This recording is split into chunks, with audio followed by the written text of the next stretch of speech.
USA. CNN tonight, 7 Eastern.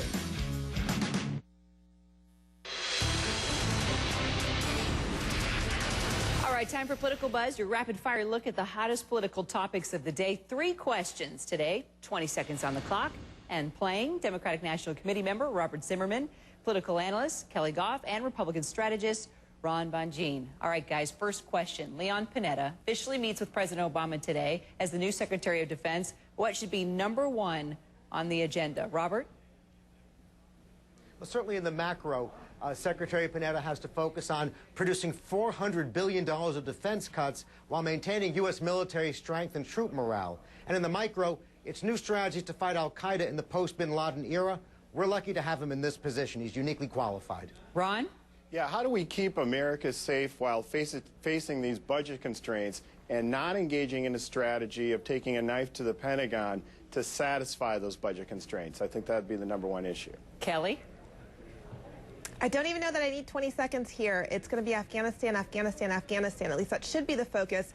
But, you know, to echo Bob, he has those $400 billion in cuts that the president wants him to focus on from the get-go, even though his predecessors, Donald Rumsfeld and others, are saying that that's going to be too deep for our troops. All right, question #2, the political rumor mill. Churning again. This time it's talk that New York Governor Andrew Cuomo could replace Biden on the 2012 ticket. So does the VP choice really matter? Ron?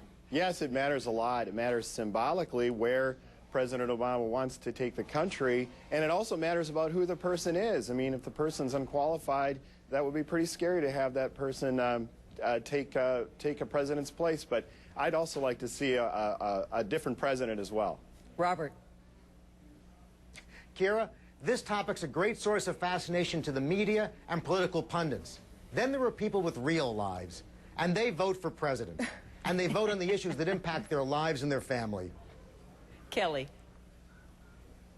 Well, look, as a political blogger, I love nothing more than a wacky rumor as much as the next person. But as far as wacky rumors go, this is pretty high on the list.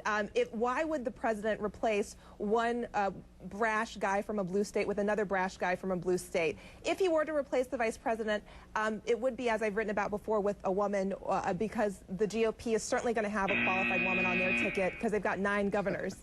All right, the buzzer beater, 10 seconds on the clock. Vice President Biden, known, I guess we should say, for his verbal gaffes, now joining Twitter. So what do you think? Will a 140-character limit be a good thing for this vice president? Robert?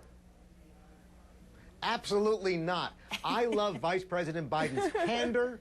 I love his intellect and his personal history. And no soundbite can reduce it. And Ron?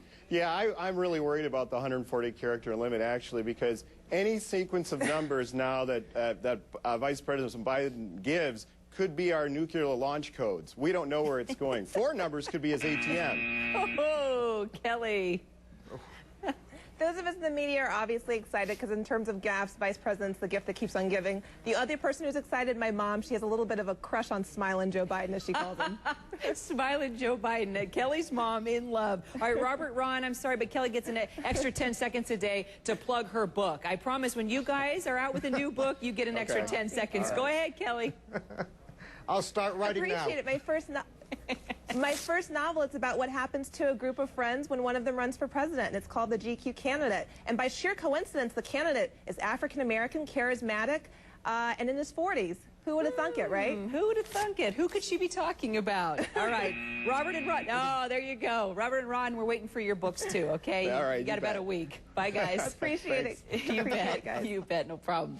All right, checking the stories now across country. A barge used to set off fireworks for Boston's 4th of July celebration actually smolders in the Charles River. The fire broke out earlier today, but it was quickly put out. In North Carolina, Robert Robertson thought that he and some co-workers were being given a police escort to the hospital. You see, Robertson was taking his wife there due to suffering from a heart attack.